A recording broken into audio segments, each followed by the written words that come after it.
Hello everyone and welcome back to Siddharth edtech channel.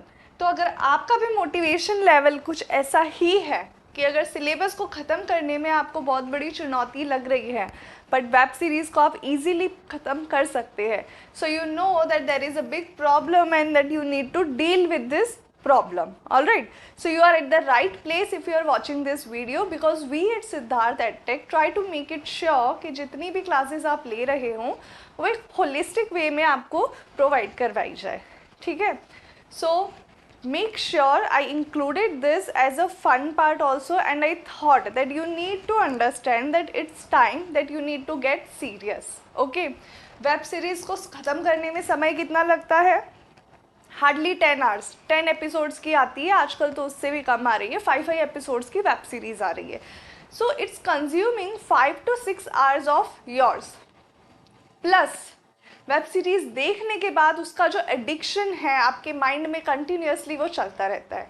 So whatever recommendation to you is stop going on for this web series. If it is your hobby to watch television or movies or any certain videos, then you need to make sure that you follow a discipline. ठीक है, आपको ये सोच के चलना है कि मुझे सिर्फ कुछ अपना समय उस चीज़ को देना है and you should not cross that limit.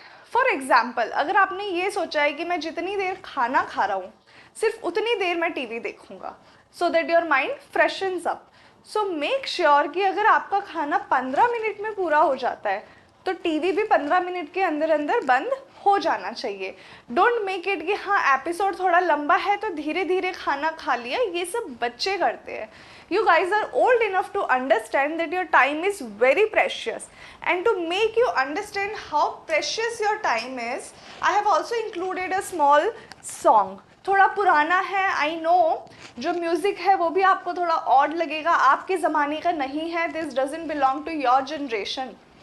But एक बार अगर आपको लगता है कि आप अपने रास्ते से भटक रहे हो तो एक बार इस गाने को सुनिए, इसके जो लिरिक्स है, जो इसके वर्ड्स है, उस पर ध्यान दीजिए। बहुत बड़ा मैसेज ये गाना जो आप लोगों को दे रहा है, बिकॉज अल्टीमेटली आफ्टर 10 ईयर्स जब लगातार तैयारी करने के बाद भी आपको सफलता नहीं मिल रही होगी, then you will feel regret. ठीक है, आपके पास दो ऑप्शंस है, first to choose the regret of pain और to choose the regret of laziness. तो ये आप सोचिए कि आप किसको चूज कर रहे हैं। ठीक है,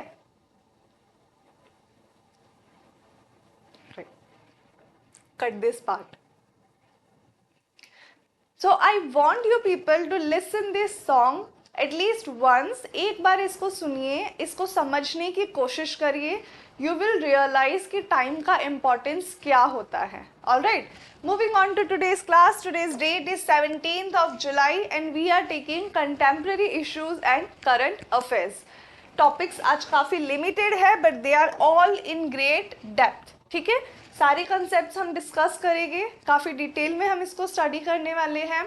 आप देख सकते हैं कि साइंस से लेके पॉलिटी भी कवर हो रहा है, इकोनॉमी भी कवर हो रहा है। ठीक है, कहीं ना कहीं जियोग्राफी का भी टॉपिक है and we have another topic from science. All right, so this is all we are going to study today. Pay your full focus over here. All right, let's move forward.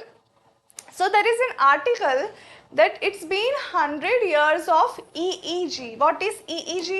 EEG is a diagnostic tool. ठीक है, EEG क्या होता है?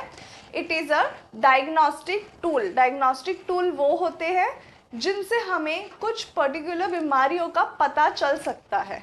ठीक है, अलग अलग वे में पता चलता है। कुछ होती है जो इन्वेजिव होती है, जैसे कि हमें मान लीजिए अगर हमें डिटेक्ट करना है कि किसी की बॉडी में कोई मास है, extra mass, and whether that is a tumour mass or not, whether that tumour that mass is cancerous or not. फिर हम पता करते हैं कि कैंसरस तो है बट ये बिनाइन है या मेलाइन है, मैलिग्नेंट है। फिर हम पता करते हैं कि कैंसरस तो है बट ये बिनाइन है या मैलिग्नेंट है, यानी कि क्या ये फैल सकता है शरीर के दूसरे भाग तक।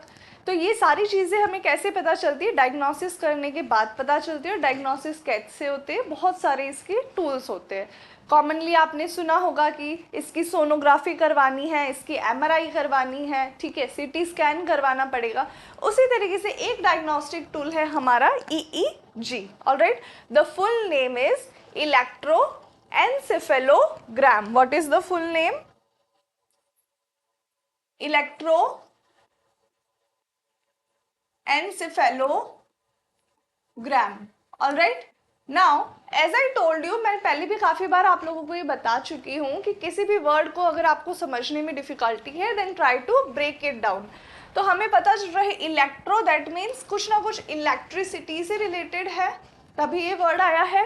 Then we have encephalo. What is encephalo? Anything that is related to the brain, ठीक है, ब्रेन से रिलेटेड कोई चीज़ होगी तो हम बोलेंगे एनसेफेलो। बेसिकली जो सिफेलिक वर्ड है that is related to brain. Encephalo is something that is inside the brain. So there are electric signals inside the brain that we are going to graph. तो जब भी हम कोई graph बनाते हैं उसे हम ग्राम के फॉर्म में प्रेजेंट करते हैं. ECG भी आपने सुना होगा. What is that? That is electrocardiogram. Cardio is for heart, so electrocardiogram. तो आपको एक ग्राफ मिल जाता है कि आपकी हार्ट बीट्स कैसी है, आपकी हार्ट की फंक्शनिंग कैसी है. सिमिलरली जब हम ब्रेन की एक पिक्चर निकालने की कोशिश करते हैं कुछ इस तरीके से, देखिए ये वाला जो अप्रोच है this is very much superior, ठीक है. तो इस अप्रोच में ये लोग बहुत ही हाई टेक्निक्स यूज़ कर रहे हैं. यूजुअली हम इतने ज़्यादा इलेक्ट्रोड्स यूज़ नहीं करते. ये जो आप देख रहे हो यहाँ पे वायर्स है, दीज आर इलेक्ट्रोड्स, और ये यहाँ पे अटैच्ड होते हैं ब्रेन के अलग अलग एरिया से. We all know the brain is divided into 4 lobes, ठीक है. स्टडी के लिए उसके फंक्शनिंग के अकॉर्डिंग ब्रेन को 4 लोब्स में डिवाइड किया गया है. लिटरली डिवाइड नहीं किया, जस्ट क्लासीफाई किया गया है, 4 नाम दिए गए हैं, ठीक है. So according to each lobe हम इलेक्ट्रोड्स को प्लेस करते हैं on the brain external surface पे ही. And then we see when we turn the system on, we get a graph which shows कि जो ब्रेन में सिग्नल्स पास हो रहे हैं, ठीक है. Again I am repeating, brain में जो सिग्नल्स पास हो रहे हैं ये सिग्नल किस फॉर्म में होते हैं? ये इलेक्ट्रिक फॉर्म में होते हैं, ठीक है. जो इम्पल्सेस है ना, ब्रेन के अंदर कुछ इम्पल्सेस होते हैं. जैसे कि आप मैसेज भेजते हो, आपने किसी को टेक्स्ट किया, यहाँ से सामने वाले को टेक्स्ट किया आपने, एंड वो कैसे ट्रैवल हो रहा है? How is it travelling? कोई कनेक्शन तो है नहीं, वायरलेस है दोनों mobile phones. How is it travelling? Through radio signals. कोई मीडियम तो होता ही है. तो हमारे ब्रेन में भी एक न्यूरॉन दूसरे न्यूरॉन को मैसेज भेजता है, और वो मैसेज कैसे भेजा जाता है? इलेक्ट्रिक सिग्नल्स के थ्रू, ठीक है. वोल्टेज बहुत ही कम होती है उसकी. सो what is this doing? This instrument is trying to catch those signals. Alright, इतना आप लोगों को समझने के लिए इनफ है. हमें EEG को और ज़्यादा डिटेल में स्टडी नहीं करना है. All you had to know was what is EEG and where do we use it. ठीक है. ECG को कहाँ यूज़ करते हो? इलेक्ट्रोकार्डियोग्राम है तो हार्ट के लिए यूज़ करोगे. क्या मैं ECG मशीन को ब्रेन पे यूज़ करके ब्रेन के सिग्नल्स डिटेक्ट कर सकती हूँ? No, that is not possible, ठीक है. हर ऑर्गन के लिए एक पर्टिकुलर मशीन बनी गई है, तो वहीं पर उस मशीन को यूज किया जाता है. So similarly the EEG is meant for your brain and we detect signals. अब ये सिग्नल्स कब हो सकते हैं एबनॉर्मल? तो जब सीजर्स आता है किसी को भी, सीजर्स जिसे हम हिंदी में या फिर आप लेमैन लैंग्वेज में भी कह सकते हैं, कि आम भाषा में हम इसे कहते हैं किसी को खींच आना या मिर्गी का दौरा पड़ना, ठीक है. इस तरीके से जब दिमाग के दौरे आते हैं किसी को, तो उनकी जो एक्टिविटी है सिग्नल्स की वो काफ़ी तेज़ हो जाती है. तो हमें इस EEG से क्या पता चलता है कि ब्रेन के कौन से पार्ट में सीजर्स ऑब्जर्व किए जा रहे हैं, कौन सा पार्ट है जो ये सीजर्स को जनरेट कर रहा है. And after that we are able to pinpoint कि अब हम इसे कैसे सॉल्व करें. So this is a detecting tool and it helps you to identify various conditions of the brain. All right. Moving on forward to the next news. All right. So the Supreme Court is looking into the use of money bills. What is it looking into the use of money bills? So what is happening over a period? मैं अभी आपको कुछ money bills के बारे में भी बताऊंगी, in detail बताऊंगी, but what I am trying to explain is this article. देखिए क्या हो रहा है, ये चीज़ सुप्रीम कोर्ट ने भी देखी, काफ़ी मीडिया हाउसेस के भी नोटिस में आया, आम जनता भी इसको अब चर्चा में ला रही है. जो नुक्कड़ होती है जहाँ पर अक्सर बूढ़े लोग बैठकर चाय पीते हैं, even youngsters they are present over there, so they are also discussing this matter कि हो क्या रहा है. बहुत सारे ऐसे बिल्स हैं जिन्हें मनी बिल के नाम से पास किया जाता है, because that is an easy root.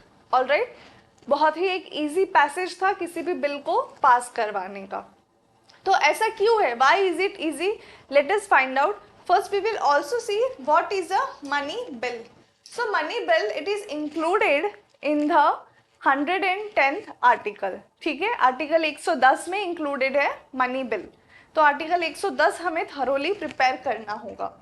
Now let us see when they say that the bill is a money bill. Okay, we say when they contain only, साफ साफ बोला गया है किसी भी बिल को तब मनी बिल कहा जाएगा जब उसमें केवल शब्द का प्रयोग हुआ है only, provisions dealing to with all और एनी ऑफ द मैटर्स. ठीक है, आर्टिकल 110 में कुछ मैटर्स बताए गए हैं. अगर उस बिल में सिर्फ वही मैटर है, या तो वो सारे एक साथ हो सकते हैं या वो कोई एक अकेला पॉइंट हो सकता है, तो हम कहेंगे कि वो बिल क्या है, मनी बिल है. Am I clear? ठीक है, अब देखते हैं कि वो कौन कौन से ऐसे पॉइंट्स हैं. सो दे से अगर किसी बिल में चर्चा की गई है इम्पोजिशन, इम्पोजिशन यानी कि लागू करना, ठीक है, किसी चीज को अप्लाई करना. अबॉलिशन यानी कि उसको रिमूव करना. So imposition is adding, abolition is removing, उसको रोकना. रेमिशन, उसमें कमी देना. ऑल्टरेशन, उसमें चेंजेस करना. रेगुलेशन यानी कि उसको गवर्न करना, ठीक है, उसको सुपरवाइज करना. ऑफ एनी टैक्स यानी कि किसी भी टैक्स को अगर आप लागू करवाना चाहते हो, ठीक है, तो कौन सा बिल लाना होगा, मनी बिल. टैक्स को अगर आप अबॉलिश करना चाहते हो, बहुत सारे इनडायरेक्ट टैक्सेस, डायरेक्ट टैक्सेस को अबॉलिश किया गया था, तो कैसे अबॉलिश होगा, उसके लिए भी हमें क्या करना होगा. For abolish also you have to pass a money bill. Alright, to provide remission, आप टैक्स का जो लिमिट है उसको अगर आप कम कर रहे हो तब भी आपको क्या करना होगा, you have to pass a money bill. Alteration, कुछ आपने उसमें चेंजेस किए, मे बी उसके रूल्स में कोई चेंजेस किए, उसके एप्लीकेशन में चेंजेस किए, then also you have to introduce a money bill. उसके रेगुलेशन में कि कौन कलेक्ट करेगा, कैसे कलेक्ट करेगा, इन प्रोसेसेस में भी अगर चेंजेस है, then we will call it a money bill. So what is the first point? The first point is related to any changes in the tax. All right. Now, regulation of borrowing of money or giving of any guarantee by government. ठीक है, सरकार को अगर कोई कर्जा लेना है कहीं से, तो उसका जो सुपरविजन है, उसका जो प्रोसेस है, उसको भी मनी बिल के थ्रू ही पास किया जाता है. Custody of consolidated fund, consolidated fund में से पैसे कैसे निकाले जाए, कब निकाले जाए और किसके द्वारा निकाले जाए, अगर इन रूल्स को बदले जा रहे हैं तो वो भी मनी बिल के थ्रू बदला जाएगा. या तो वो कंसोलिडेटेड फंड के बारे में हो सकता है या कंटिंजेंसी फंड के बारे में हो सकता है. ठीक है, द पेमेंट ऑफ मनीज इनटू और विथड्रॉवल ऑफ मनीज, कंसोलिडेटेड फंड में अमाउंट अगर डालना चाह रहे हो उसके लिए भी मनी बिल होगा, उससे विथड्रॉ करना चाह रहे हो तो उसके लिए भी मनी बिल पास होगा. ठीक है, other than that what are the points included, appropriation of money out of consolidated fund of India. ठीक है, जो भी राशि कंसोलिडेटेड फंड में से आपको निकालनी है उसके लिए हमें मनी बिल का यूज करना है. Declaring of any expense to be charged on the consolidated fund of India. ठीक है, जब कोई नई पोस्ट क्रिएट होती है, ठीक है, जैसे ही कोई नई पोस्ट क्रिएट हुई तो आपको अलॉट करना पड़ेगा कि इतनी उस पर्सन की सैलरी रहेगी, इतनी उस पोस्ट की सैलरी रहेगी.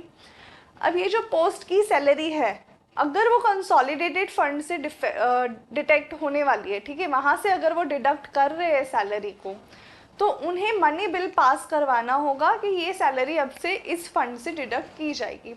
अगर किसी की सैलरी बढ़ाई गई है, कोई इंक्रीज हुआ है सैलरी में, तो भी हमें मनी बिल पास करना होगा कि कंसोलिडेटेड फंड में से जो विड्रॉवल है वो इतना इंक्रीज होने वाला है। Alright, so these are basically the 5 points. There is another one, receipt of money on account of CFI और public account of India, ठीक है, और the custody of such money और audit of the accounts of the union of a state। तो अगर कहीं से भी कोई भी मनी रिसीव हो रहा है in the form of grant, in the form of loan, anyway it moves into consolidated fund of India, तो वहाँ पर भी मनी बिल को पास करवाना होता है ना। There is an important rule that you have to note down. Money bill can be introduced only in Lok Sabha, ठीक है। मनी बिल कहाँ पे इंट्रोड्यूस्ड होते हैं? कैन बी इंट्रोड्यूस्ड ओनली इन लोकसभा। जो इंपॉर्टेंट पॉइंट्स है, क्वेश्चन यहीं से बनेगा, तो ये आपको क्लियरली नोट डाउन करना है। मनी बिल कहाँ इंट्रोड्यूस हो सकते हैं? Only in the Lok Sabha, Rajya Sabha में इंट्रोड्यूस नहीं होते, ठीक है। इसके बाद ओनली विद प्रायर परमिशन, यानी कि पहले से ही परमिशन लेनी होगी, इजाजत लेनी होगी। किससे लेनी होगी? By president. तो प्रेसिडेंट से परमिशन ली जाती है, या फिर मैं इसको बोलूँगी not permission, only by recommendation, ठीक है। We will use the word recommendation.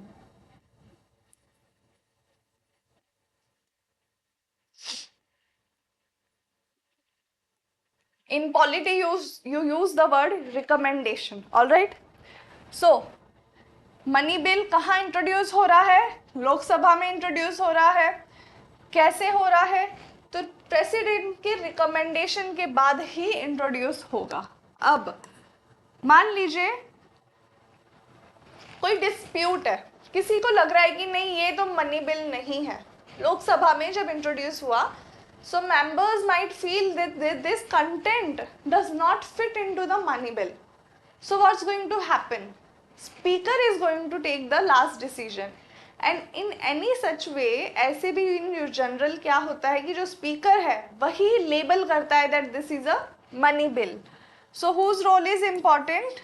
Speaker decides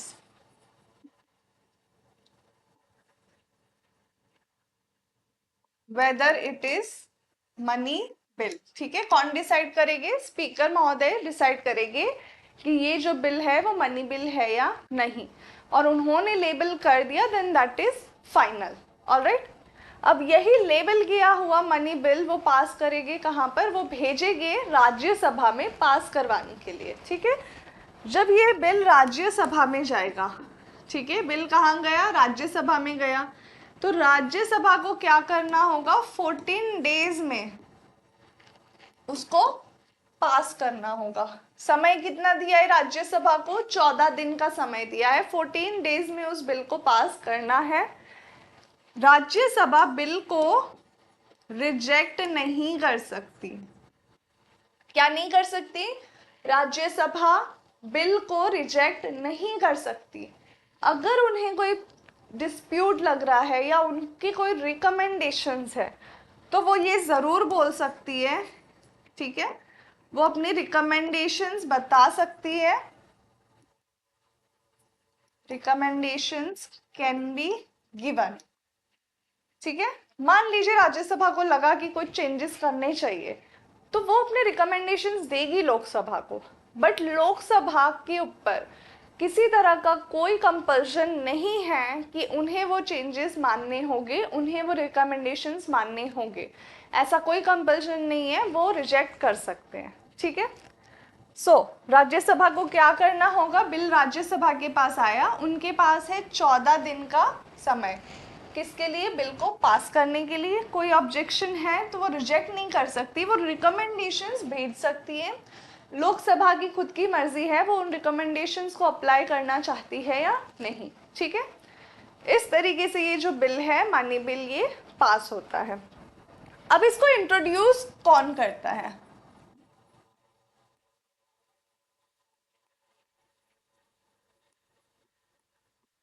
word देखिएगा, the word is only, only by minister. ठीक है, मनी बिल को केवल एक मिनिस्टर ही इंट्रोड्यूस कर सकता है। तो क्या क्या रूल्स है, इसको क्विकली हम रिवाइज करते हैं फिर से।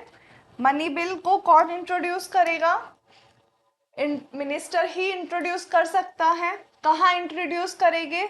लोकसभा में करेंगे। किसके रिकमेंडेशन से करेंगे? प्रेसिडेंट के। पहले रिकमेंडेशन लेना होता है, ये नहीं कि पास मतलब आप बिल को ले आए हो और फिर आप प्रेसिडेंट से पूछ रहे हो, आपको पहले परमिशन लेनी होती है and then you introduce the bill. Decide कौन करता है डिस्प्यूट्स को? स्पीकर डिसाइड करता है and he decides, he puts a label that the bill is a money bill. What Rajya Sabha has to do? It has to pass within 14 days. It has to pass the bill within 14 days. It cannot reject the bill. It can only give recommendations related to the bill. Am I clear? I hope money bill सभी को समझ में आ गया होगा। Coming back to our article. तो article क्या बोल रहा था? Look into use of money bills. तो अब आपको थोड़ी बात समझ में आ रही है क्यों क्यों देखेगी सुप्रीम कोर्ट इस मैटर को? बिकॉज क्या होता है, कई बार बिल्स पास करवाने के लिए रैंडम नॉर्मल ऑर्डिनरी बिल को भी लेबल कर दिया जाता था मनी बिल, और फिर उसको इजीली पास करवाना होता था, क्योंकि अदरवाइज ऑर्डिनरी बिल को तो राज्यसभा भी रिजेक्ट कर सकती है, बट मनी बिल को वो रिजेक्ट नहीं कर सकती। तो इसीलिए कई बार ऐसी गवर्नमेंट्स में होता था कि मनी बिल के नाम पर एक ऑर्डिनरी बिल को इंट्रोड्यूस करवाया गया, लोकसभा में वो पारित हो गया, उसके बाद जब राज्यसभा में जाता था तो राज्यसभा उसको रिजेक्ट नहीं कर सकती थी, वो अपने रिकमेंडेशंस भेज देती थी, पर लोकसभा उन रिकमेंडेशंस को नहीं मानते थे और इस तरीके से एक बिल जो है वो पास हो जाता था। Am I clear? All right. Now I'll also show you some of the questions. But questions पे चले उससे पहले हमें एक बहुत बड़ा डिफरेंस भी समझना होगा, the difference between a money bill and a financial bill. बहुत ही कॉमन क्वेश्चन है और यही क्वेश्चन है जिसमें सबसे ज़्यादा मिस्टेक्स क्रिएट होती है, because everyone gets confused. Alright, ये क्वेश्चन आपको प्री में भी पूछा जाएगा, मेंस में भी पूछा जाएगा, इवन आपको इंटरव्यू में भी ये क्वेश्चन फेस करना होगा। तो जब आपको श्योरिटी है कि हाँ ये क्वेश्चन तो आते ही हैं, तो क्यों ना हम उसे अच्छे से प्रिपेयर कर ले। कोई स्कोप मत रखिए कि हाँ मैं एक विंडो रख देता हूँ कि इतना मैं नहीं पढ़ रहा। क्यों ऐसा करना? जब आपको श्योरिटी है कि ये इतना इंपॉर्टेंट टॉपिक है, then you should do it completely. ठीक है, तो इसका और बेहतर से बेहतर आप कंटेंट क्रिएट करिए, अपनी खुद की भी शॉर्ट नोट्स बनाइए। ठीक है, सो देखिए जो बिल होते हैं हम इनको ऐसे क्लासिफाई कर सकते हैं कि एक ऑर्डिनरी बिल होते हैं, मनी बिल्स होते हैं, फाइनेंशियल बिल्स होते हैं। सो बेसिकली फाइनेंशियल बिल हम किसे कहते हैं? ऐसे कोई भी बिल जिसमें कहीं ना कहीं मनी रिलेटेड एस्पेक्ट्स है। ठीक है, ऐसे बिल जिसमें मनी रिलेटेड एस्पेक्ट्स हैं। ऑलराइट, तो इसी के फाइनेंशियल बिल के भी फर्दर 3 टाइप्स है, जिसका फर्स्ट टाइप था मनी बिल, जो हम कर चुके हैं। कौन सा आर्टिकल है? 110। ठीक है, सारे इसकी प्रोविजंस 110 में मेंशन्ड है। तो मनी बिल क्या है? Then financial bill 1 and financial bill 2, ये सब टाइप्स है फाइनेंशियल बिल के। Money bill is a type of financial bill. तो आपको डिफरेंस पूछा गया है, तो आपको फर्स्ट डिफरेंस यही बताना है that money bill is a type of financial bill. अब स्टेटमेंट्स कैसे आते हैं? Are all financial bills money bills? Tell me, are all financial bills money bills? Yes or no? Comment in the comment box and be quick. You don't have to be so slow. So think and tell me, क्या सभी financial bill money bill होते हैं? Obviously the answer is no. Why is it no? क्योंकि financial bill 1 हुआ तो वो money bill थोड़ी ना होगा. फाइनेंशियल बिल 2 हुआ तो वो भी मनी बिल थोड़ी ना कहलाया जाएगा. समझ रहे हो? अगर इसका अपोजिट पूछा जाए, are all money bills financial bill? जितनी भी मनी बिल है क्या वो फाइनेंशियल बिल होते हैं? The answer is yes. Because कोई भी मनी बिल है, मनी बिल तो इटसेल्फ फाइनेंशियल बिल का एक पार्ट है. So yes, all money bills are financial bills.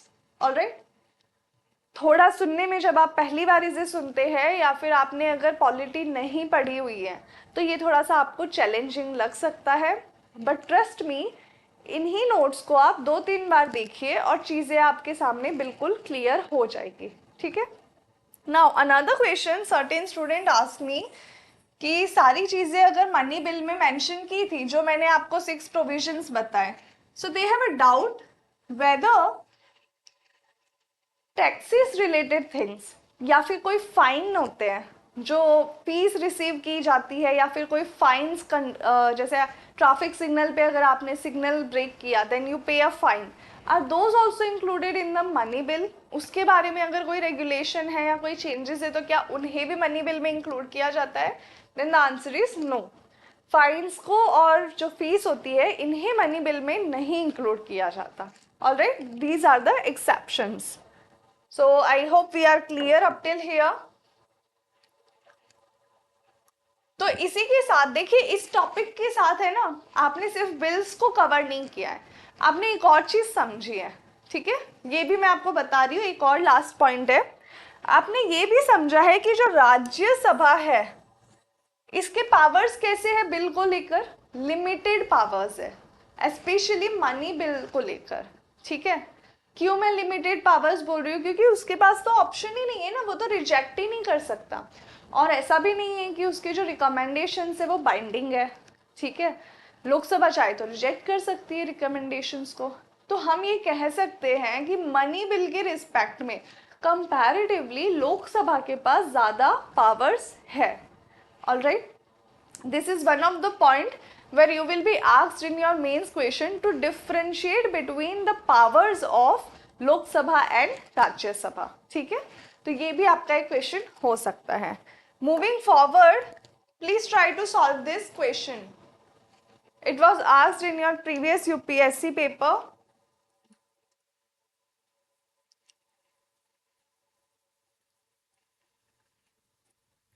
Try to solve this and post your answers in the comment box. The question is regarding powers of Rajya Sabha in the money bill.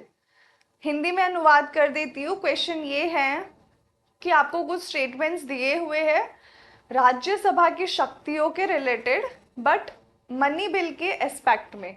So first statement में ये कहा जा रहा है it can not reject a money bill, कि ये money bill को reject नहीं कर सकता. क्या ये सही है या गलत है? It can make recommendations on a money bill. क्या वो रिकमेंडेशंस दे सकता है? Third point is it can amend bill. वो चाहे तो बिल को चेंज कर सकता है, बदल सकता है. तो इनमें से कौन सा ऑप्शन करेक्ट है?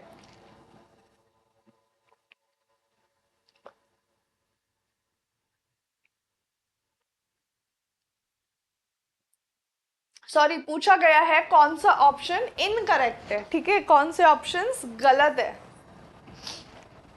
क्वेश्चन पे हमेशा ध्यान दीजिएगा, क्या पूछा गया है, करेक्ट या incorrect. So even I made a mistake here, मैंने भी थोड़ा रीड नहीं किया. The question is which is incorrect. And C, अभी तो आपको ऑप्शंस दिए हैं because this was the older format that was being asked. But आजकल जो है आपको ऑप्शंस नहीं दिए जाते हैं, you have been given statements, और पूछा जाता है इधर ऑप्शंस में कि कितने स्टेटमेंट सही है. तो एलिमिनेशन मेथड आपके पास नहीं होता. Alright, shall we move forward? There is another question. इसको देखकर घबराना नहीं है. आप सोच सकते हैं कि हाँ ये थोड़ा लेंदी क्वेश्चन है, मैं स्किप कर दूँ, but it's quite easy. So please pay attention to this question. पूछा गया है मनी बिल और फाइनेंस बिल के रेफरेंस में कौन से स्टेटमेंट्स सही है? Now here they have asked which of the above statements are correct. Pay attention to the question. तो कौन से स्टेटमेंट्स जो है वो सही है? तो पहला पूछा है, जब लोकसभा फाइनेंस बिल को राज्यसभा में भेजती है वो या तो उसे चेंज कर सकते हैं या रिजेक्ट कर सकते हैं। सेकंड इज,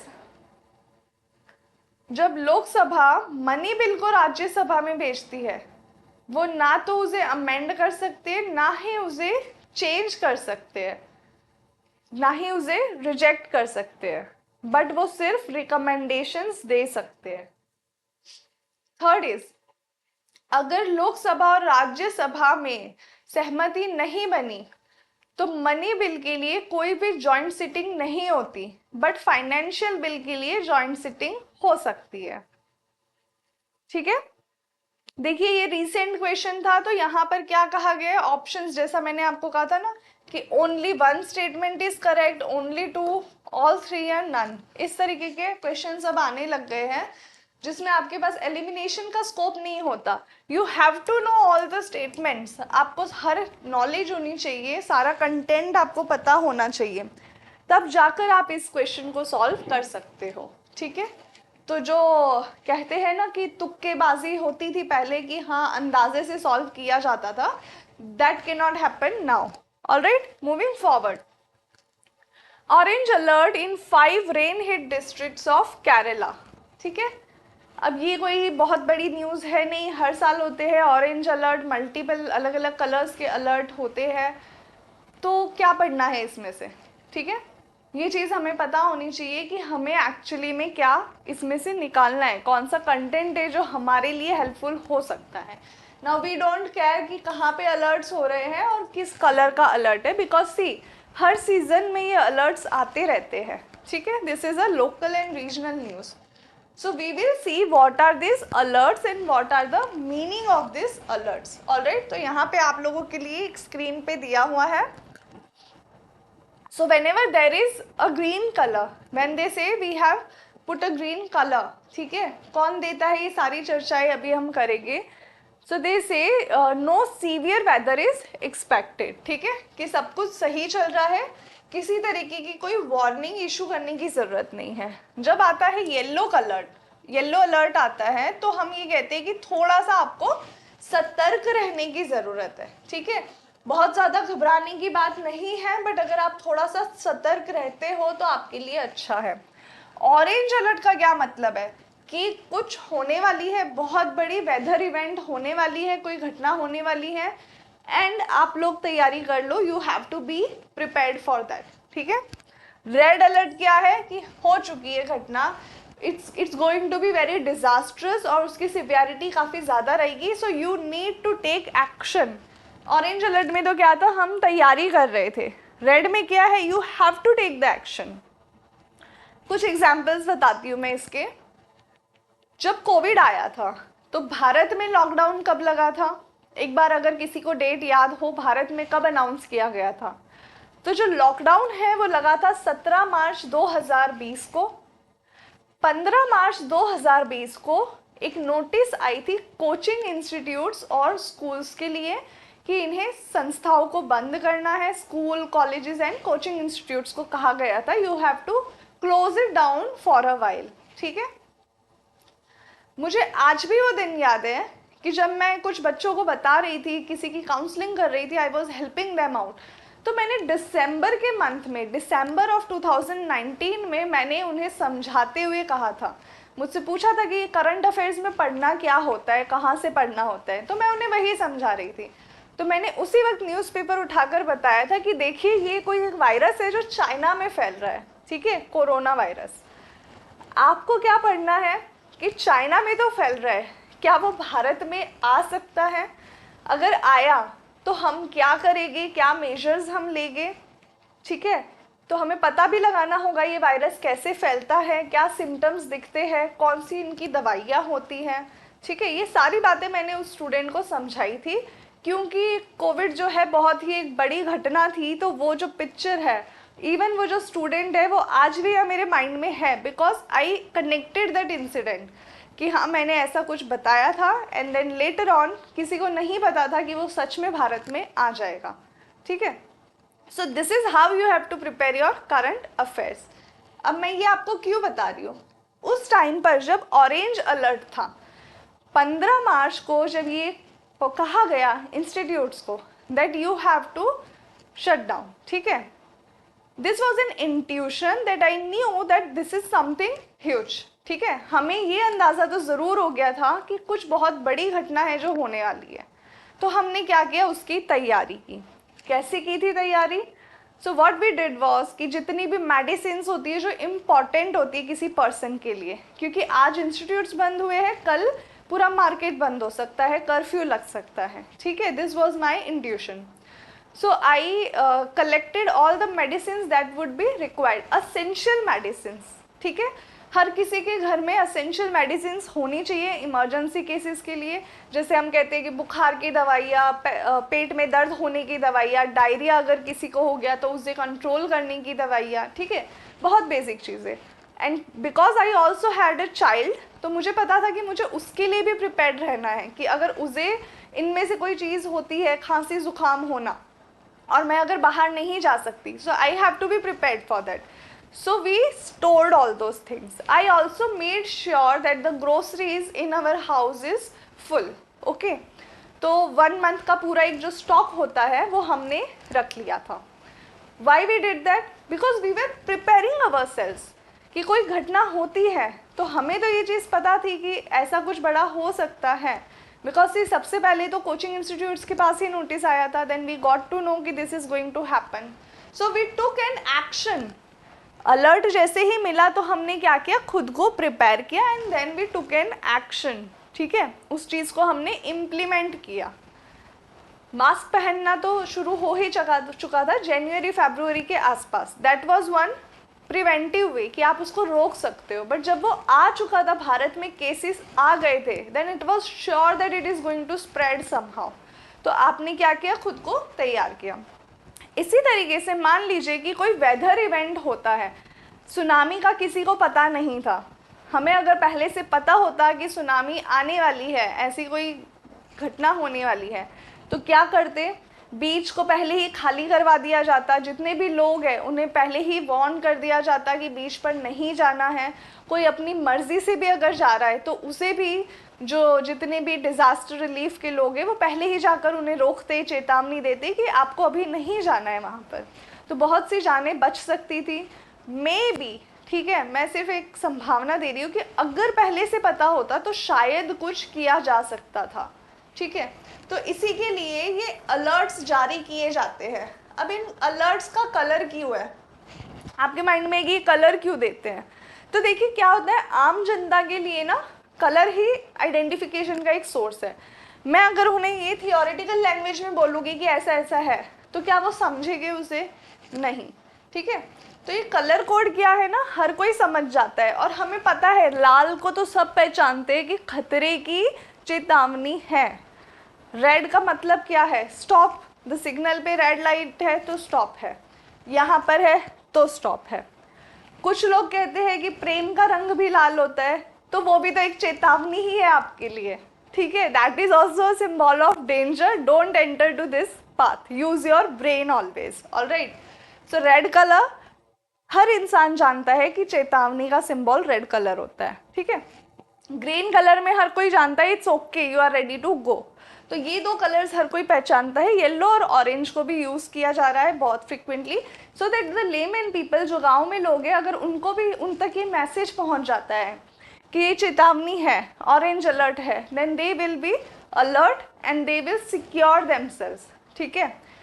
मान लीजिए कि कोई साइक्लोन आने वाला है अगर केरला की कोस्ट पे, तो उस दिन हो सकता है पेपर पढ़ लिया या मैसेज देख लिया किसी ने, मेल रीड कर लिया, तो जो बीच पे जाने वाला था वो सोचेगा नहीं मैं अभी नहीं जा रहा, it's not safe to go, ठीक है। अब ये अलर्ट्स को रिलीज कौन करता है? This alerts are release by IMD, ठीक है। इंडियन मेट्रोलॉजिकल डिपार्टमेंट जो है इन अलर्ट्स को रिलीज करता है।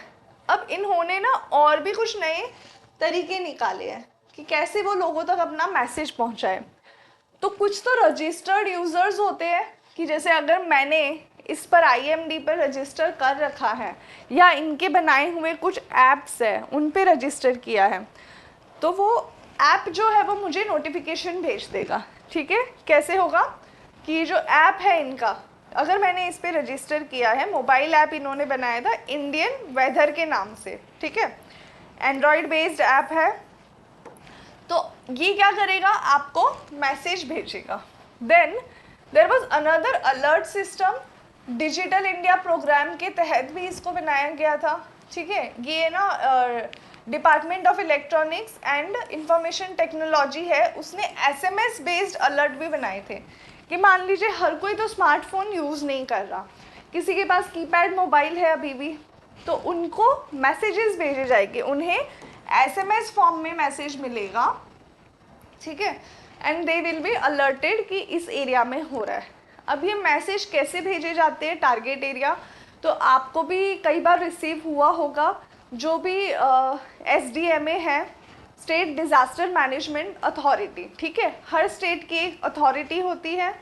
तो जैसे राजस्थान में भी ये है कि जैसे ही आंधी आने वाली होती है या तेज़ आंधी के साथ बारिश आने वाली होती है, ओले गिरने वाले होते हैं, तो आपके भी मोबाइल में शायद एक मैसेज आपने देखा होगा रिसीव हो जाता है, उसमें एरिया मेंशन होता है कि इन इन जिलों में ऐसी संभावना हो सकती है।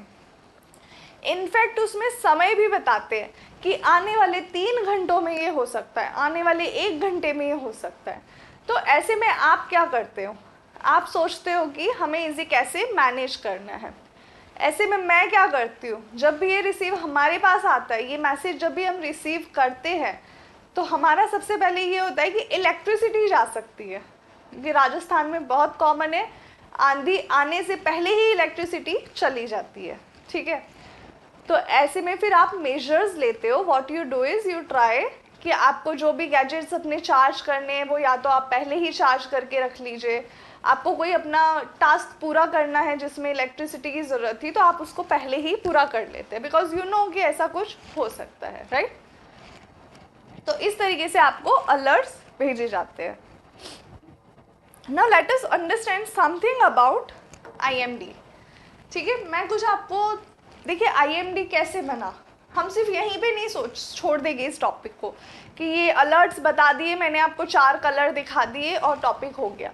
देखो यूपीएससी तो पूछने भी नहीं वाला, ये तो मैंने आपको बताया था so that even you know, एक अवेयरनेस आपके लिए भी क्रिएट हो जाए।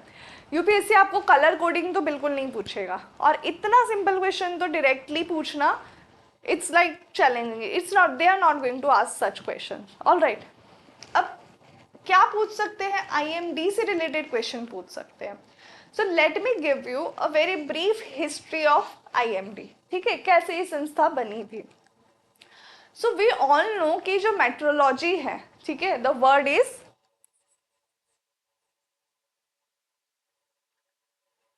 ठीक है, ये अभी की बात नहीं है, इट्स नॉट वेरी रिसेंट। ठीक है, ऐसा नहीं है कि अभी अभी टेक्नोलॉजी डेवलप हुई तो ये डिपार्टमेंट क्रिएट हो गया।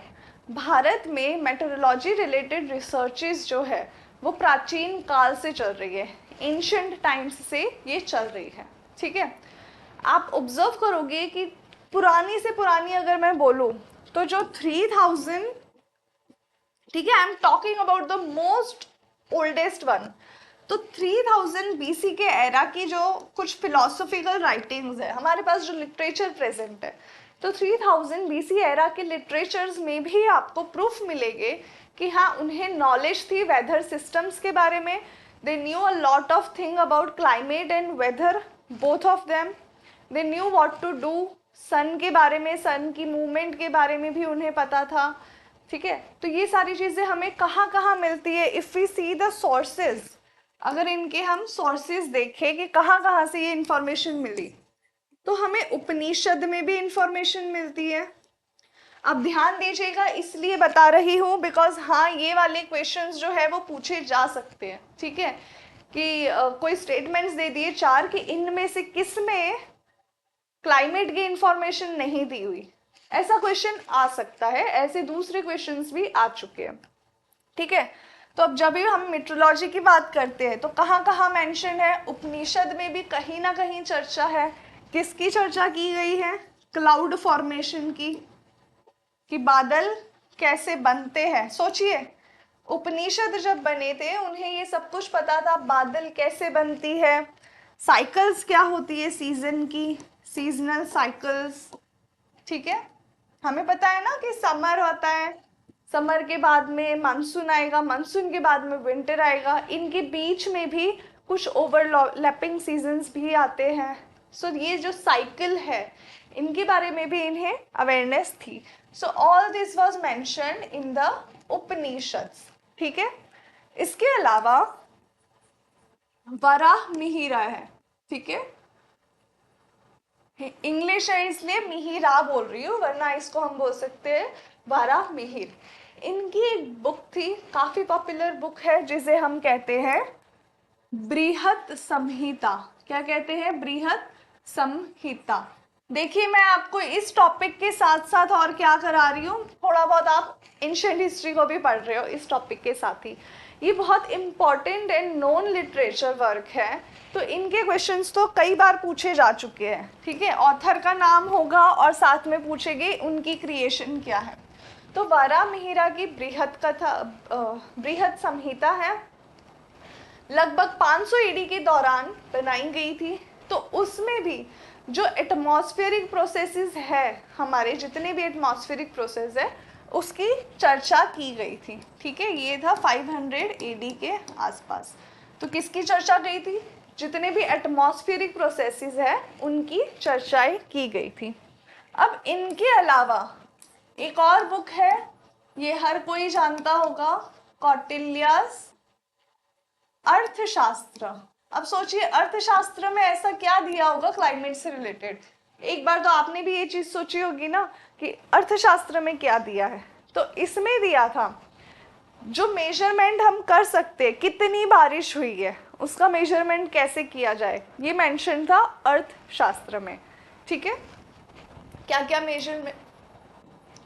Measurement of rainfall. ठीक है, इसी के साथ साथ ये भी मेंशन था कि बिकॉज रेनफॉल अगर ज़्यादा हो गई या तो वो बाढ़ आ गई कहीं से, तो ऐसे में जो रिलीफ वर्क करना है, ठीक है, जो भी हमें सहायता के लिए काम करना है, उसके लिए हम कंट्री का रेवेन्यू कैसे अप्लाई करें। सोचिए एक बार, इसको ज़रा सोच के देखिए कि कौटिल्य ने अर्थशास्त्र में उसी समय लिख दिया था कि देश का जो फंड है, जो पैसे है, उसको रिलीफ फंड में कैसे यूज़ किया जा सकता है। ठीक है, रेवेन्यू कैसे जनरेट किया जा सकता है, उसको कैसे अप्लाई किया जा सकता है। इसके अलावा बहुत ही पॉपुलर बुक है कालिदास की, अभिज्ञान शकुंतलम नहीं है, कालिदास की एक बुक है मेघदूत। ठीक है, फिक्शनल बुक्स लिखा करते थे काफ़ी, कुछ कहते हैं कि रियल स्टोरीज भी होती थी, we don't know what is the truth. तो इवन उसमें भी ये बताया गया है कि जो ये मानसून होता है, कि जो ऑनसेट ऑफ मानसून है ये कब से शुरू करते हैं। ठीक है, ये कब से स्टार्ट होता है मानसून जो है, इसमें क्या मेंशन किया गया था, ऑनसेट ऑफ मानसून, कि कैसे बादल बनते हैं और मानसून की शुरुआत होती है, सबसे पहले बारिश कहाँ होती है। ठीक है, इसके बारे में भी डिटेल में बताया गया है। So this was a brief idea about the ancient history of where all this things are mention, कि मेटेरोलॉजी से रिलेटेड या क्लाइमेट से रिलेटेड बातें कहाँ कहाँ मेंशन की गई है। So this was a brief history about that. But अब यहाँ से आईएमडी का क्या कनेक्शन है, क्योंकि बात तो हम आईएमडी की कर रहे थे। तो मैंने आपको हिस्ट्री तो बता दी कि ये सारी जगह है जहाँ पर क्लाइमेट के बारे में मेंशन था, but how did this department develop? So even before independence, see the British east India company जब वो थी यहाँ पर भारत में राज कर रही थी, तब उन्होंने काफ़ी सारे ऐसे स्टेशंस डेवलप किए थे जहाँ पे उन्होंने लेबोरेटरीज बनाई थी, जिनको हम कह सकते हैं ऑब्जर्वेटरीज। ठीक है, तो दुनिया में भी उन्होंने काफ़ी ऑब्जर्वेटरीज बनाई थी, तो इंडिया में भी काफ़ी उन्होंने एस्टेब्लिश की। जो सबसे पहली थी वो थी कैलकटा में, सबसे पहली थी कैलकटा में 1785 में एक ऑब्जर्वेटरी बनाई गई थी। ठीक है, after Calcutta another one was established in Madras. ठीक है, व्हेन वाज दैट? मद्रास की जब एस्टेब्लिश हुई थी 1796 में। ऑलराइट, तो इनका काम क्या था? इनका काम था वेदर को स्टडी करना, इंडिया के क्लाइमेट को बताना, इंडिया के क्लाइमेट को स्टडी करना, उसकी रिपोर्ट्स को भेजना, so that according to that they can take decisions. You also know कि हर एक प्रोविंशियल किंगडम का एक कैपिटल हुआ करता था। So what the Britishers used to do, कि उनसे जो है ना गर्मी बहुत ज़्यादा सहन नहीं होती थी, इंडिया का जो क्लाइमेट है वो उन्हें उतना ज़्यादा सूट नहीं होता था। तो जैसे ही इंडिया के समर्स स्टार्ट हो जाते थे, they use to shift their capital, किसी ऐसी जगह पे शिफ्ट करते थे जहाँ पे कंपैरेटिवली थोड़ी कूलनेस प्रेजेंट हो, या फिर it is comparatively colder, because they were not comfortable in that whether. Okay, तो इसीलिए उन्होंने ऑब्जर्वेटरीज क्रिएट की थी, and then they asked the observatories to study, conduct experiments, and over the period of time they got to know about the climate of India. All right, for these studies another society was formed, Asiatic Society of, पढ़ा हुआ है, बंगाल। ठीक है, अब इसका soul purpose नहीं था, इसका सिर्फ यही काम नहीं था कि ये क्लाइमेट रिलेटेड रिसर्चेस करे, one of the work was also this. ठीक है, उसका एक छोटा सा काम यही था। और 1804 में क्या हुआ था? बॉम्बे में, we call it Mumbai now, 1804 में उसे बॉम्बे कहा जाता था, वहां पर उन्होंने साइंटिफिक स्टडीज को प्रमोट किया। और कैसे प्रमोट किया? तो उन्होंने मेटीरियोलॉजी की स्टडीज स्टार्ट करवाई। ठीक है, मेट्रोलॉजी स्टडीज स्टार्ट करवा दी। सोचिए कितना पुराना है, एक बार इमेजिन करके देखिए कि बॉम्बे में तभी 1804 में ही स्टार्ट हो गया था मेट्रोलॉजिकल स्टडीज। ठीक है, अब हुआ क्या कि इस दौरान जब ये सारी स्टडीज चल रही थी, सब कुछ था, तो एक बार एक साइक्लोन भी आया था कैलकाटा में, it caused vast destruction. Okay, then they decided कि we need, it is the time that somebody could alert us in advance, and so the government of India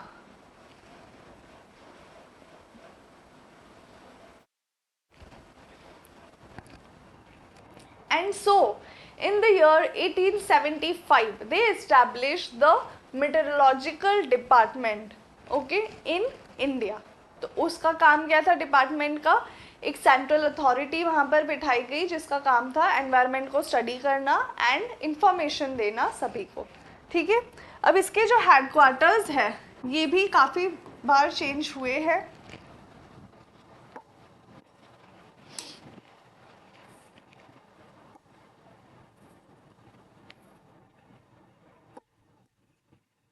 the headquarters have changed over the years. तो सबसे पहले कहाँ था? कैलकाटा में था। Okay, it begin, everything used to begin in Calcutta. सबसे पहले headquarter वहाँ पे था, वहाँ से शिफ्ट किया Shimla, because for the weather, you understand this aspect. Later on it was shifted to Poona, पहले पूना कहते थे, अभी वो पुणे है। ठीक है, and finally at present the headquarter is in new Delhi. Alright, तो ये जर्नी भी मैंने बता दी कि कितनी बार इसके हेडक्वार्टर्स बदले हैं। आईएमडी किसके अंडर में आता है? कौन सी मिनिस्ट्री के अंडर में आता है? So it is under the ministry of earth sciences. Am I clear? So I hope you know everything about IMD now. IMD की मैंने आपको सारी बातें बता दी। एक बार हम इसके सिग्निफिकेंस भी देखते हैं कि इनका काम क्या है, इन्हें जो मैंडेट दिया गया है वो क्या है, what are the things that they have to work upon. So firstly they have to take observations from all the data that they have been provided from various resources. ठीक है, and they have to see that they help in the optimum operation, कि जितने भी कामकाज हो रहे हैं coastal areas में, शिपिंग के लिए, शिपिंग से रिलेटेड, ओके, एग्रीकल्चर एक्टिविटी में, क्योंकि मान लीजिए बहुत ज़्यादा ओले गिरते या बाढ़ आती है तो एग्रीकल्चर को भी नुकसान होता है, तो उन्हें वहाँ पर भी ध्यान रखना है कि वो वेदर इंफॉर्मेशन प्रोवाइड करवाते रहें। ठीक है, तो ये सारे एरियाज है जहाँ पे उन्हें काम करना है। इसके अलावा उन्हें इंफॉर्मेशन देनी है, जैसे ऑयल एक्सप्लोरेशन होते हैं, ठीक है, तो ऐसे हर काम के लिए उन्हें अपनी जितना भी डेटा उनके पास है वो अर्ली से अर्ली उन्हें पहुंचाना होता है. Alright, so this is all about IMD. Now this is another topic, it is going to be very brief, और यहीं से आपको आज का टास्क ऑफ द डे भी मिलेगा. सो दिस इज अबाउट कि एक अलापुजा में केरला गवर्नमेंट ने ये बोला है कि जो पोल्ट्री फार्मिंग है उसे बैन करनी होगी. कब तक करनी होगी? Till March 2025. What is today? The date is 17 July 2024. तो सोचिए अगर ये बैन करने को बोल रहे हैं कब तक? मार्च ऑफ 2025. तो आप इसके कंसिक्वेंसेस सोचिए. सबसे बड़ा कंसिक्वेंस, जिनकी अर्निंग हो रही थी पोल्ट्री की वजह से, ठीक है, इन पोल्ट्री की वजह से जिन भी फार्मर्स को अपनी इनकम मिल रही थी, तो बैन करने की वजह से इनकी इनकम का क्या होगा? That is the first question. Another question, the people who have this diet, जो पोल्ट्री पे डिपेंडेंट थे, जो कहते हैं कि हम तो शाकाहारी बिल्कुल नहीं खा सकते, तो ऐसे भी कुछ लोग होते हैं. So what about their food, उनका क्या होगा? ऑलराइट, तो ये तो क्वेश्चंस है जो आपको सोचनी चाहिए कि क्या किया जा सकता है. बट वाई इतना लंबा बैन क्यों किया जा रहा है? So because there has been a spread of a flu. कौन सा फ्लू है? हम इसे कहते हैं एवियन फ्लू. स्प्रेड हो चुका है, केरला में भी है, एंड सिर्फ केरला में नहीं है, वहाँ के जो दूसरे स्टेट्स भी है उसके आसपास, वहाँ पर भी ये स्प्रेड हो चुका है.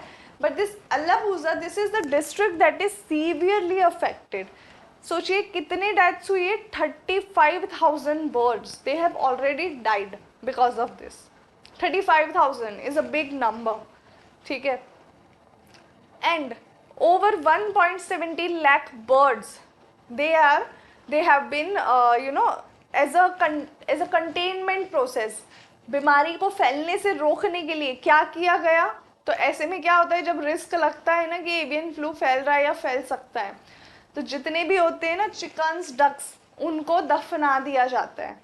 दे आइदर किल दैम एंड बरो दैम अंडर द सैंड, ठीक है, तो किसी ना किसी वे में उन्हें डिस्पोज ऑफ किया जाता है. So how many? Over 1.70 lakh birds. This is a huge number. So you have to know everything about avian flu.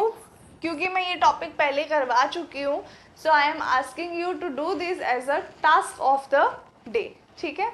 So you have to study about what is this flu. I'll give you a hint. We also call it as H5N1 flu. ठीक है, इसका जो code नाम आप समझ लीजिए, इसको medical terminology में बोला जाता है H5N1, ठीक है. तो इसके बारे में आप थोड़ा स्टडी करिए. Next, see ICAR is releasing 323 new varieties of 56 crops. कितने क्रॉप्स है? 56 क्रॉप है. वेराइटीज कितनी है? 323. So why are they releasing new varieties? तो जैसे अगर आपको याद होगा, सस्टेनेबल एग्रीकल्चर पे हमने डिस्कशन किया था. आई hope you all remember that. I sincerely hope so. Sustainable agriculture में हमने ये भी बात की थी कि हमें सीड जो है टॉलरेंट सीड्स डेवलप करने हैं, ठीक है, जो हमारे आज के वेदर को, हमारे क्लाइमेट चेंज को टॉलरेट कर सके. फॉर एग्जाम्पल, अगर ड्रॉट है, कहीं पे सूखा पड़ा है, कहीं पे बाढ़ आई है, तो बाढ़ आने से क्या होता है? एक तो ये कि बह जाते हैं सारे जितने भी क्रॉप्स है, दूसरा ये कि वो पानी की वजह से गल जाते हैं.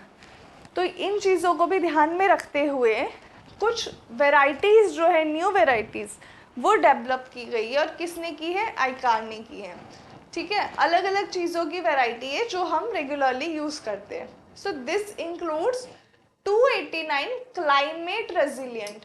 क्या है? दोबारा से ध्यान दीजिए. 289 क्लाइमेट रेजिलिएंट. यही तो मैंने आपसे बात की थी ना कि क्लाइमेट चेंज को वो देख सके, उसके उस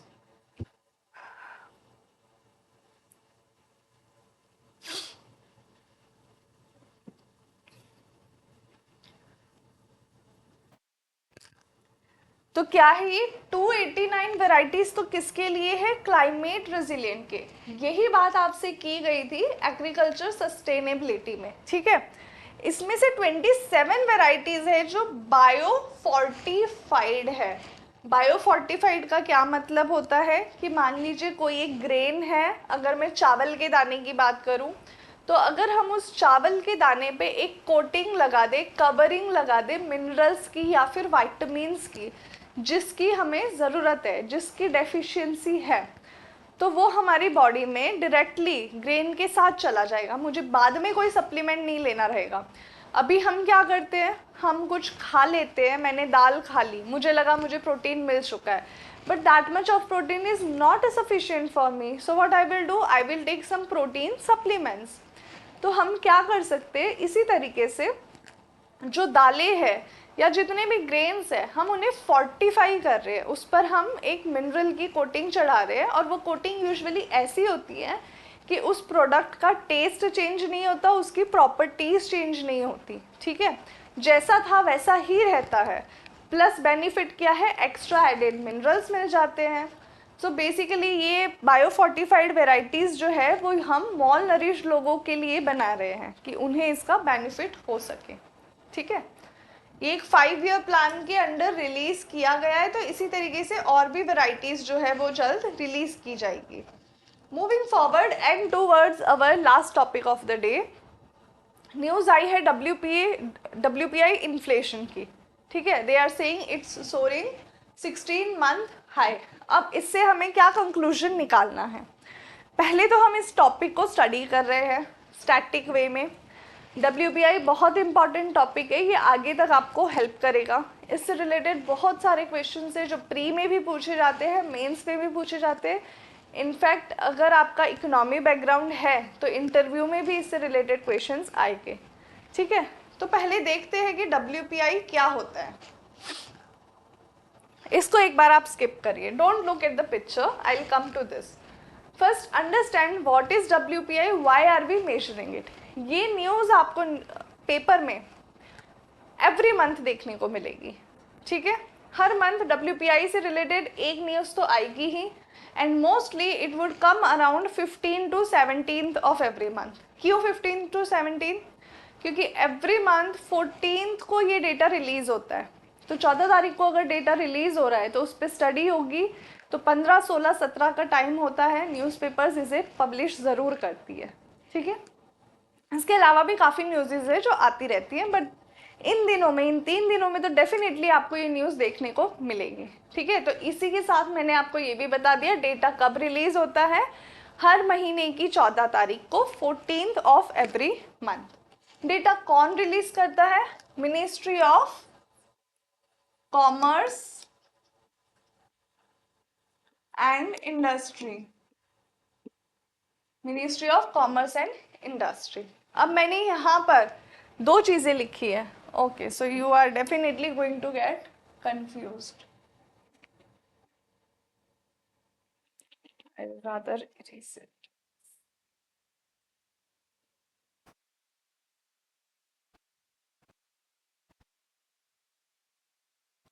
तो कौन रिलीज करता है? इसे रिलीज करेगा ministry of commerce and industry, ठीक है। WPI को रिलीज कर रहा है। अब ये है क्या, इसको समझते हैं। The complete name is wholesale price index. The complete name is wholesale price index, alright. मैंने सामने भी एक और पिक्चर ली है, so let me explain, that is consumer price index, alright. 2 चीजें हैं, कंपैरिजन है दोनों का। अब ये दोनों क्या कर रहे हैं? ये मेजर कर रहे हैं इन्फ्लेशन को। इन्फ्लेशन क्या होता है इसको समझते हैं। हिंदी में शब्द है महंगाई, महंगाई का बढ़ना यानी कि इन्फ्लेशन होना।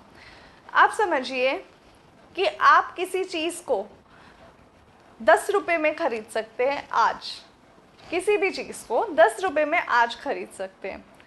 अगर एक हफ्ते बाद उस चीज़ का प्राइस जो है वो बढ़ कर के 12 रुपये हो जाती है तो हम क्या कहेंगे, इन्फ्लेशन है, महंगाई बढ़ी है। महंगाई कितनी बढ़ी है, 2 रुपये बढ़ गई है। ठीक है, हमने क्या बोला, महंगाई 2 रुपये बढ़ गई है। आप अपने पेरेंट्स से सुन रहे होंगे, हमने भी अपने ज़माने में अपने दादाजी से, अपने जो एल्डर्स थे घर के, उनसे ये बात सुनी थी कि पेट्रोल तो हमें 20 रुपये लीटर मिलता था। और जब मैं आज सोचती हूँ 20 रुपये petrol, then my eyes stay open कि आज क्या प्राइस है पेट्रोल का, it is not less than 100। तो सोचिए कि ये जो बीच में प्राइस बढ़ा है approximately 80 to 85 rupees, what is that, that is the inflation. ठीक है, उसी को हम कहते हैं महंगाई। अब क्या मैं कंपेयर कर सकती हूँ कि अच्छा पेट्रोल का प्राइस बढ़ गया तो इतनी महंगाई है, कैन दैट बी डन, कि सिर्फ मैं एक ही चीज़ को सिलेक्ट कर लूँ कि वो महंगा हो गया ना, पेट्रोल इतना महंगा हो गया है तो हर चीज़ इतनी महंगी हो गई, क्या ये अप्लाई हो सकता है? तो एक बार सोच के देखिए कि हम एक ही फॉर्मूला हर किसी पे तो नहीं अप्लाई कर सकते, राइट? तो क्या किया गया, एक बास्केट लिया गया है, ठीक है, there has been taken a basket. ये बास्केट दिख रहा है आपको, इसमें बहुत सारी चीज़ें हैं, इसमें दूध है, आटा है, फल है, ठीक है, बहुत सारी चीज़ें हैं। तो इसे हमने नाम दिया कंज्यूमर प्राइस इंडेक्स। अभी जो हम इन्फ्लेशन मेजर करते हैं वो हम सीपीआई के आधार पे मेजर करते हैं, पर इसका ये मतलब नहीं है कि हमने डब्ल्यूपीआई को मेजर करना छोड़ दिया। ठीक है, तो हमने क्या किया, क्योंकि एक प्रोडक्ट के आधार पे लेना मुश्किल है तो हम देखते हैं होलसेल प्राइस इंडेक्स।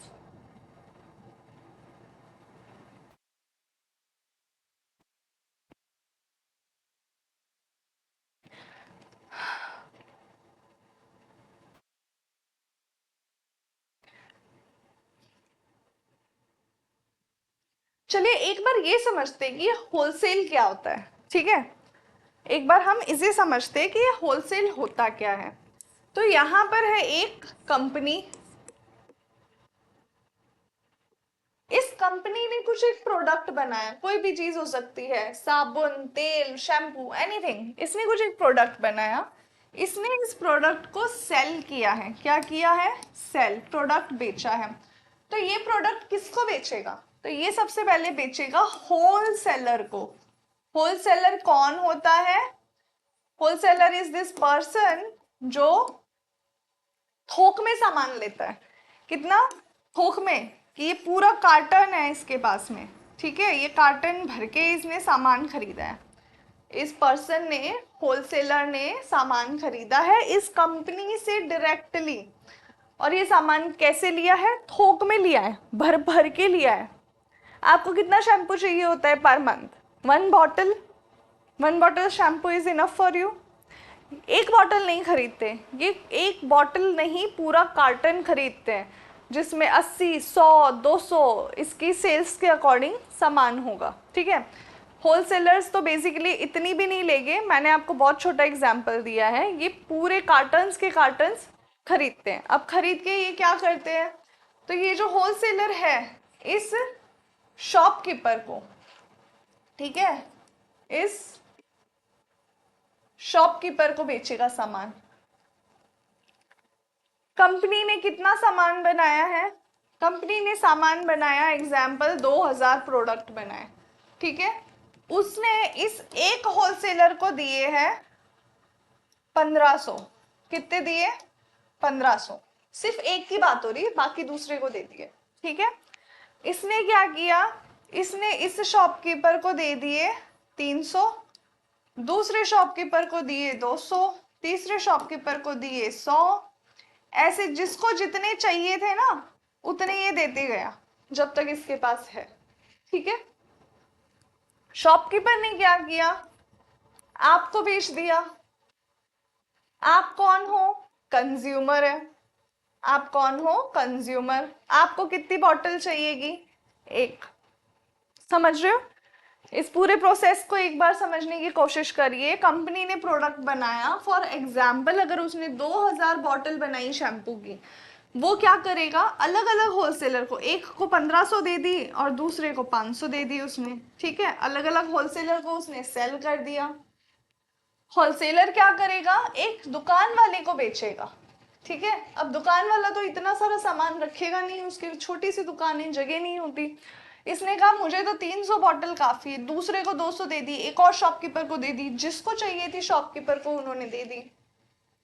शॉपकीपर पे आप गए तो आपने क्या बोला, मेरे लिए तो एक बॉटल काफी है, मुझे बस एक बॉटल शैम्पू की दे दीजिए, ठीक है। तो आप ये एक बॉटल लेकर आ गए।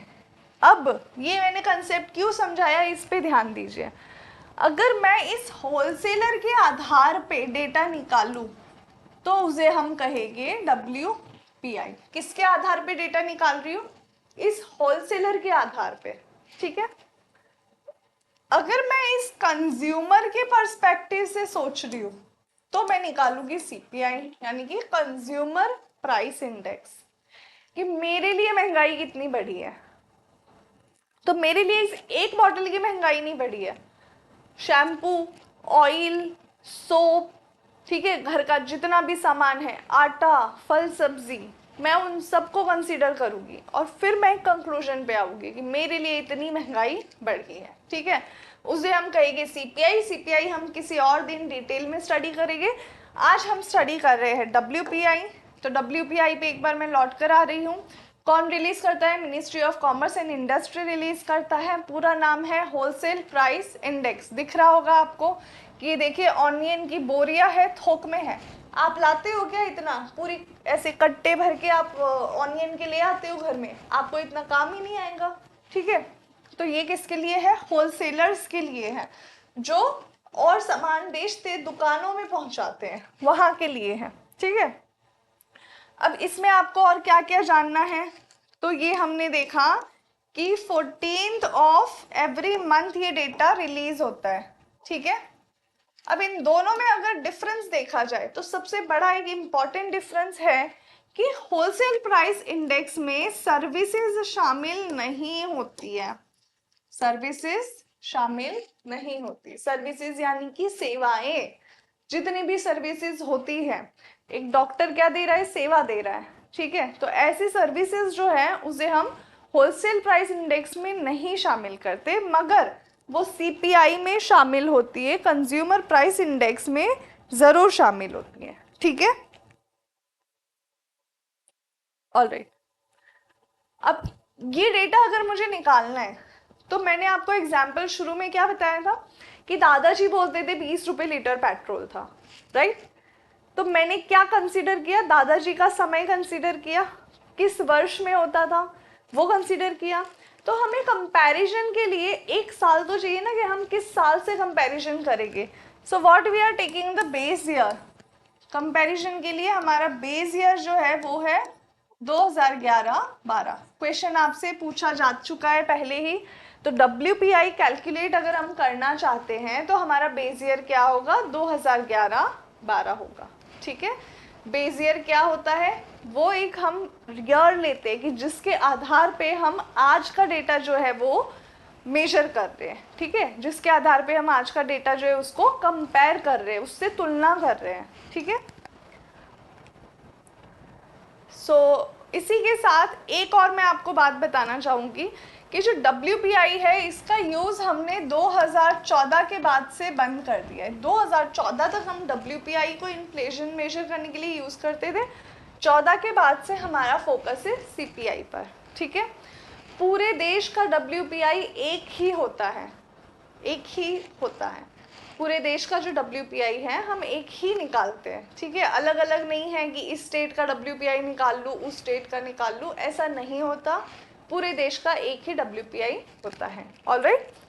एक बार आप इसे देख लीजिए, यहाँ पर मेंशन की गई है कुछ चीज़ें, कैटेगरीज जो WPI में मेंशन्ड होती है, जैसे कि प्राइमरी आर्टिकल्स होते हैं, इसमें फ्यूल एंड पावर होता है, मैन्युफैक्चर्ड होता है। तो प्राइमरी यानी कि सबसे इंपॉर्टेंट चीज़ें तो कौन सी है, फूड आर्टिकल्स है, खाने की चीज़ें। नॉन फूड आर्टिकल्स में क्या आता है, fibres, chemicals, machinery, oil seed, mineral, ये सब नॉन फूड पर्सपेक्टिव से है। फिर हमारे पास क्रूड पेट्रोलियम भी है, इनको हम प्राइमरी में गिनते हैं, ठीक है। कोल, इलेक्ट्रिसिटी, मिनरल ऑयल्स, ये सब फ्यूल एंड पावर में आ गए हैं। मैन्युफैक्चर्ड प्रोडक्ट्स यानी कि टेक्सटाइल्स, जो आप कपड़े पहन रहे हो, ठीक है। Tobacco products, paper products, books आप खरीदते हो, लेदर प्रोडक्ट, रबर, इस तरीके से जो अलग अलग चीज़ें हैं जिन्हें बनाया जाता है, जिन्हें मैन्युफैक्चर किया जाता है, उसे भी WPI में इंक्लूड करते हैं। पूरी लिस्ट लर्न नहीं करनी है, बस आप कंसेप्ट समझ लीजिए, इतना काफ़ी रहेगा, ठीक है। तो इसी के साथ हमारी जो क्लास है आज ख़त्म होती है। थोड़ा डिटेल में थी, डेप्थ में थी, आपको भी इसकी नोट्स बनानी है और बहुत कुछ इसमें से आपको सीखना भी है। इतना कंटेंट इनफ नहीं होता। मैं समय समय पे आपको, जब आप पूरी तरीके से तैयार हो जाएंगे and I know that you are ready for the next step, तो मैं इसे थोड़ा और आपके लिए डिफ़िकल्ट करती जाऊंगी। अभी मैं आपके लिए बहुत बेसिक चीज़ें कवर कर रही हूँ। Alright, so if you like this video, don't forget to hit the like button, subscribe the channel and share it with your friends. Thank you.